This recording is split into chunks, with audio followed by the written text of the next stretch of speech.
Okay दोस्तों, सो आइए एक और गेम देखते हैं। ये गेम में ब्लैक बहुत अच्छी तरीके से खेल रहा है, लेकिन उसने गलती सिर्फ एक ही की कि अपने किंग को उसने सेफ जगह पे मतलब कास्टलिंग नहीं किया।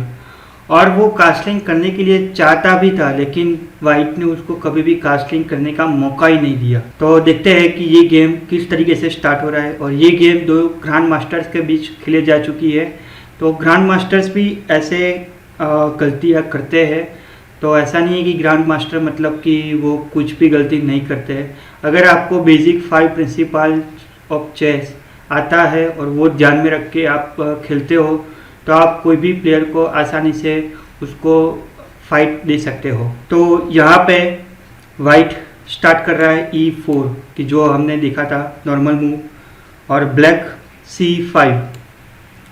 वाइट E4 और ब्लैक C5, ये सिसिलियन डिफेंस कहाँ जाता है। जब मैं आपको ओपनिंग सिखाऊंगा तो ओपनिंग में मैं आपको सिखाऊंगा कि किस तरीके से अलग अलग ओपनिंग्स हम खेल सकते हैं। सिसिलियन डिफेंस है और ये ओपनिंग का एक टाइप है। तो दोनों तरफ से ऑब्वियसली अच्छे से मूव है कि भाई सेंटर को कंट्रोल करना है और दूसरी तरफ से अपने पीसीस को भी अच्छी तरीके से डेवलप करना है। White night F3, night F3 बहुत ही बढ़िया रिस्पॉन्सिबल मूव है कि भाई ये जो दोनों सेंटर्स है उसको दोनों को कवर करना है। ब्लैक नाइट C6, तो ये भी एक अच्छी तरीके से अच्छा रिस्पॉन्स है कि भाई दोनों सेंटर्स को भी कवर करना है और अपने पीसेस को भी डेवलप करना है। यहाँ पे बिशप B5, यस, ये मूव खेलने से हम थोड़े से अच्छी पोजीशन में आ गए हैं, क्योंकि ये मूव खेलने के बाद ब्लैक के पास थोड़ा सा प्रॉब्लम आ जाएगा, क्योंकि ये जो उसका नाइट है वो अटैक होने जा रहा है। और अगर वो कोई और मूव खेलता है तो हम उसके नाइट को अटैक कर सकते हैं और यहाँ पे डबल पोन हो जाएगा।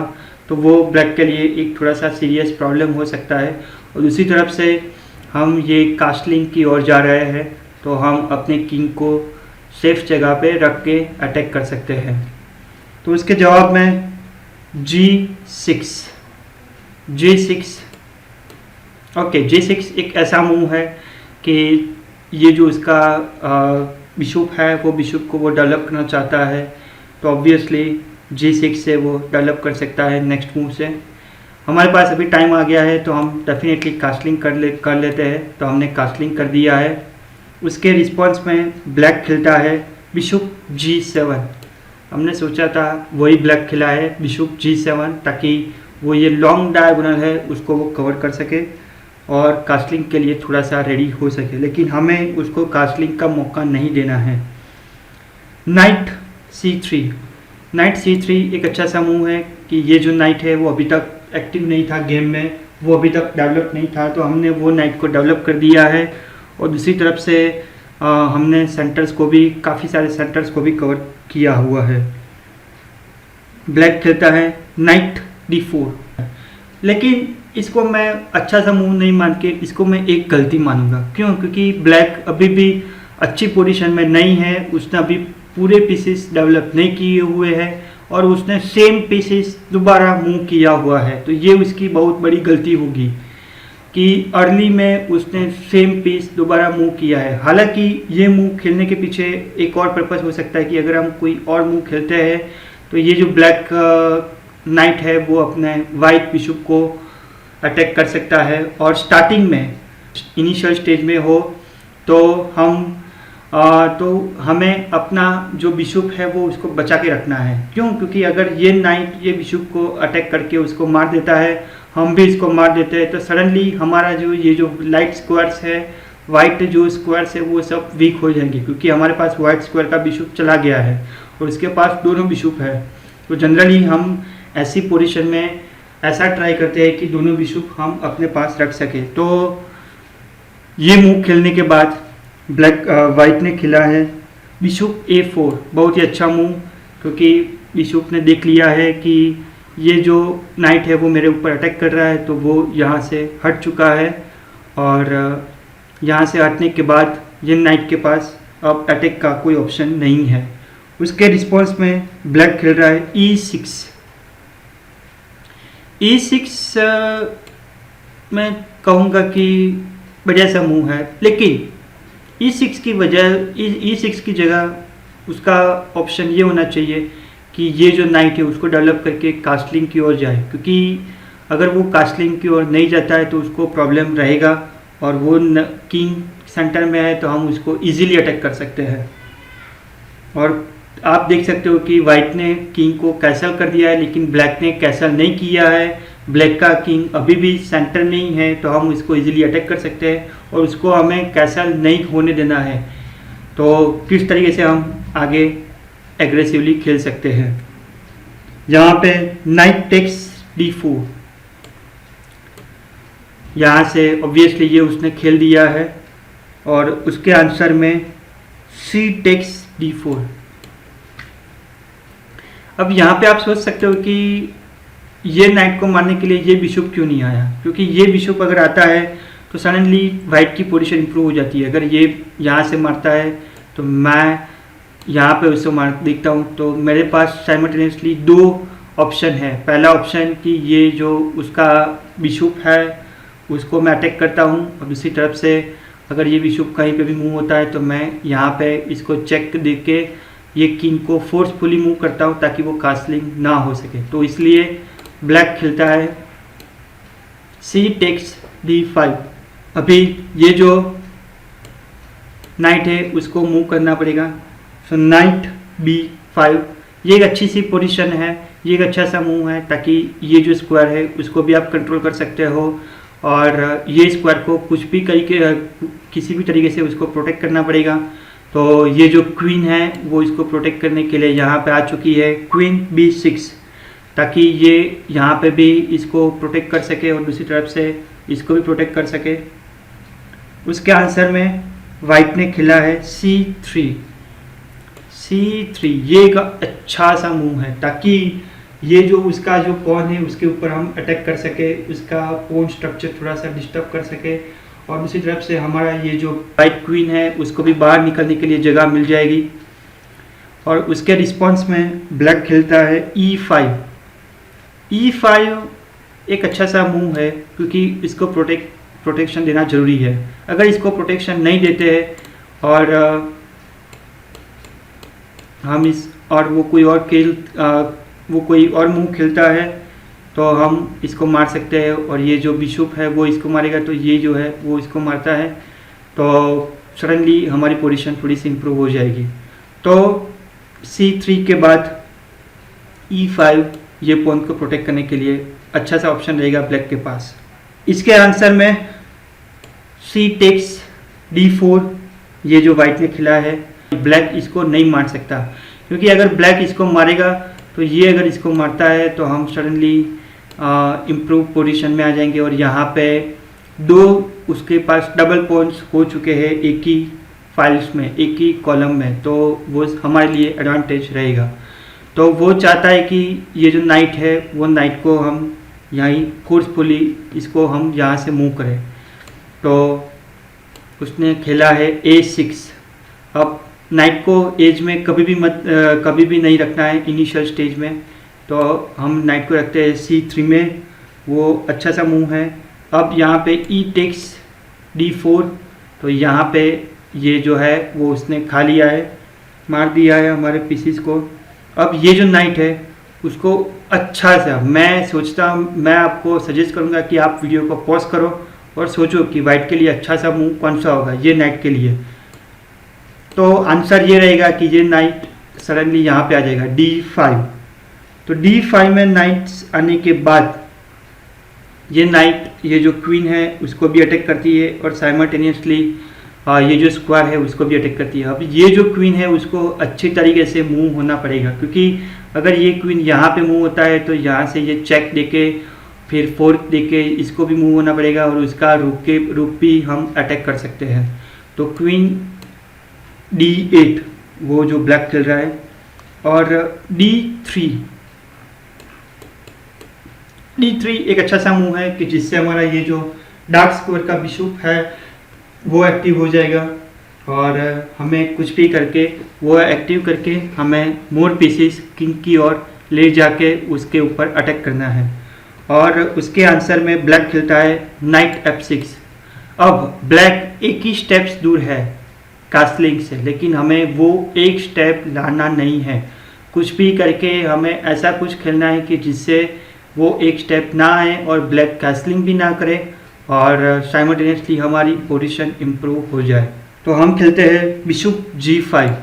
यस, बिशप G5 मतलब यहाँ पे डबल प्रोटेक्शन है। तो ये नाइट ऑलरेडी पिन है, ये नाइट यहाँ से मूव नहीं हो सकता, क्योंकि ये यहाँ से अगर मूव होगा तो उसका ब्लैक क्वीन सडनली अटैक में आ जाएगा। और दूसरी तरफ से आप देखोगे तो ये नाइट के ऊपर ये जो बिशप है वो भी अटैक कर रहा है, ये नाइट भी अटैक कर रहा है और सडनली क्वीन भी यहाँ पे आके उसको अटैक कर सकता है।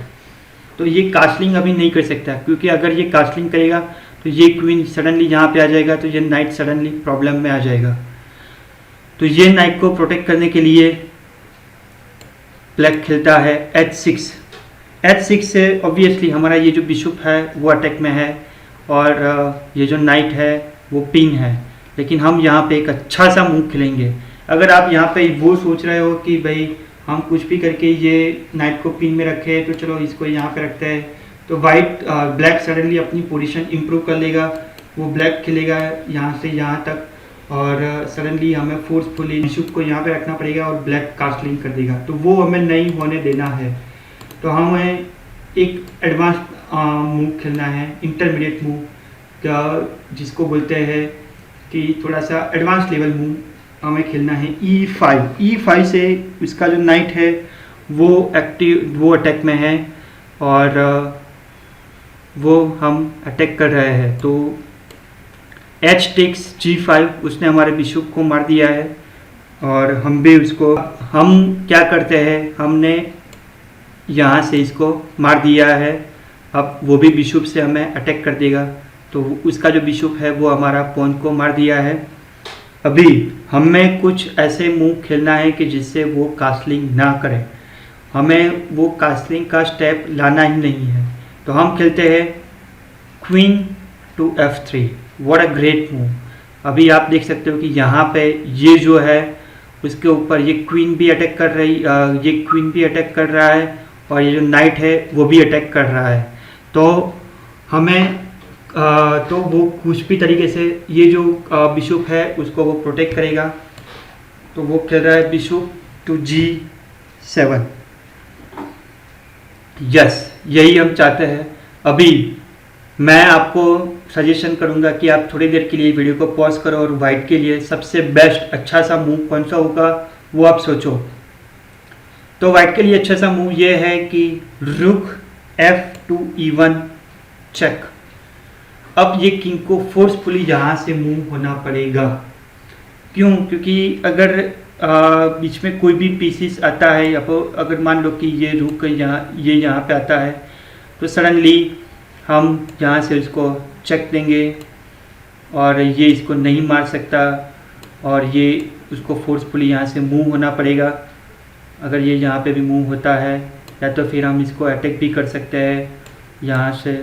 ये हमने यहाँ पे रखा, ये इसको हम अटैक भी कर सकते हैं और ये फिर यहाँ पे जाएगा, तो हम सडनली मटेरियल में बहुत एडवांटेजेस है। और दूसरी चीज़ कि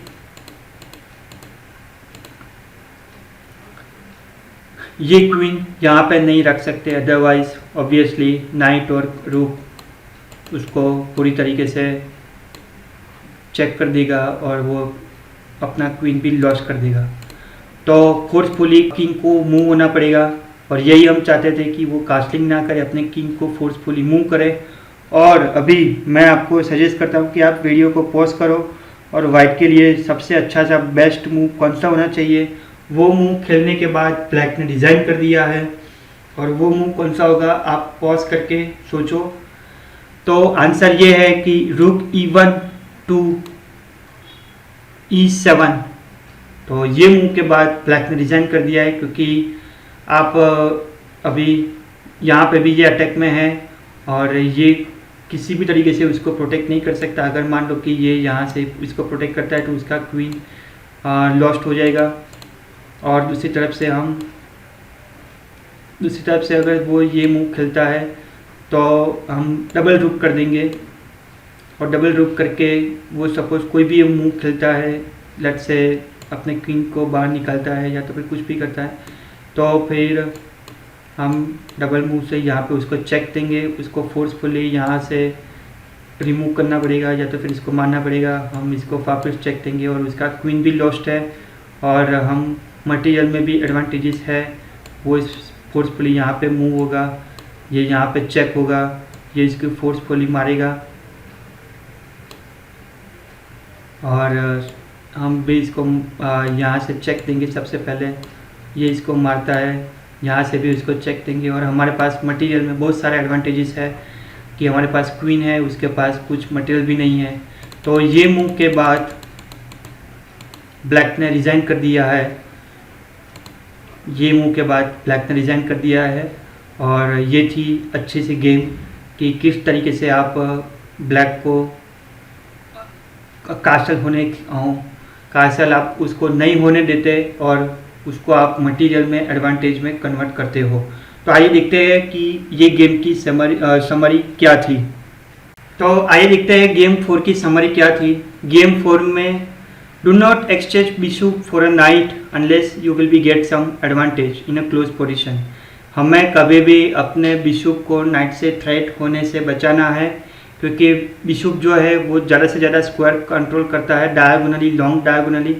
अगर आपकी पोजीशन बहुत ही क्लोज है और आप एडवांस लेवल में खेलते हो और उसमें बिशप की जगह पे नाइट इम्पोर्टेंट है, तभी बिशप नाइट की थ्रेट करने से लिए इम्पोर्टेंट है। दूसरी चीज़ ये है कि हमारे पास बिशप के दोनों पैर होना ज़रूरी है ताकि हम डार्क स्क्वायर और लाइट स्क्वायर दोनों स्क्वायर को कंट्रोल कर सके। और बिशप जो है वो ओपन पोजीशन में, अगर आप एंड गेम खेल रहे हो या तो फिर इंटरमीडिएट गेम खेल रहे हो और गेम पूरी तरीके से ओपन है, तो उसमें बिशप बहुत तरीके से हेल्पफुल रहता है। इंटरमीडिएट मूव हो सके तो आप खेलो। इंटरमीडिएट मूव इसको बोलते हैं कि in between the move. In between move मतलब कि आप थोड़ा सा एडवांस लेवल पे जा चुके हो और थोड़ा सा एडवांस लेवल पे आप इंटरमीडिएट मूव खेल के अपने मटेरियल में कुछ एडवांटेज ले आ सकते हो।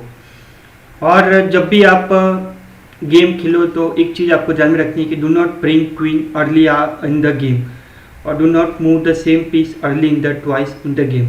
कि आप जब भी गेम खेलो तो क्वीन को स्टार्टिंग में बाहर मत लाओ। कुछ लोग ऐसे सोचते हैं कि क्वीन जो है वो सब जगह पे जा सकता है, तो वो उसको हम स्टार्टिंग में गेम में ला देते हैं और जो माइनर पीसीस है उसको डेवलप नहीं करते, तो उसको उसका लॉस रहता है। और दूसरी तरफ से सेम पीसीस को दो बार या तीन बार मूव करने से आप टाइम भी वेस्ट कर सकते हो और सामने वाले को उसको इम्प्रूव करने के लिए आप उनको मौका भी देते हो। तो डू नॉट मूव कि भाई same piece early in the game में कभी भी मूव मत करो और क्वीन को अर्ली गेम में मत लाओ। तो ये थी हमारी गेम 4 की समरी। तो गेम 1, गेम 2, गेम 3 और गेम 4 देखने के बाद आपको थोड़ा सा अंडरस्टैंडिंग हो गया होगा कि भाई किस तरीके से चेस गेम खेलनी चाहिए, किस तरीके से हम स्ट्रेटेजी बना सकते हैं, किस तरीके से हम थोड़ी सी प्लानिंग कर सकते हैं, हमें कौन कौन सी गलतियां नहीं करनी चाहिए, हमें अगर सामने वाले कोई गलती करता है तो हमें वो गलती को किस तरीके से एडवांटेज में कन्वर्ट करना है तुरंत ही। तो वो सब आपने ये गेम को देखने के बाद थोड़ा सा आपने अंडरस्टैंड किया होगा और आई होप कि भाई ये सब वीडियोस आपको हेल्पफुल होते होंगे और मैं फ्यूचर में ऐसे ही इम्पोर्टेंस और बहुत ही यूज़फुल वीडियोस अपलोड करने वाला हूँ।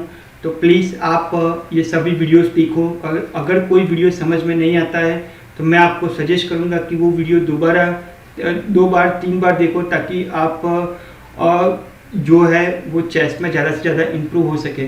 और ऐसा भी नहीं कि आपने आज देखा और फिर डायरेक्टली 1 मंथ के बाद आप प्रैक्टिस कर रहे हो। ये सब फ्रिक्वेंटली उसको प्रैक्टिसिंग की ज़रूरत रहेगी, फ्रिक्वेंटली आपको उसके लेसन्स की भी ज़रूरत रहेगी। तो मैं आपको सजेस्ट करूँगा कि ये सब गेम्स आप अच्छी तरीके से देखो, अच्छी तरीके से आप उसको माइंड में स्टोर रखो ताकि जब भी आप चेस की गेम खेलो तो ये सब प्रिंसिपल्स आप अप्लाई कर सको और जितनी हो सके उतनी जल्दी आप बेटर प्लेयर में कन्वर्ट हो सकते हो।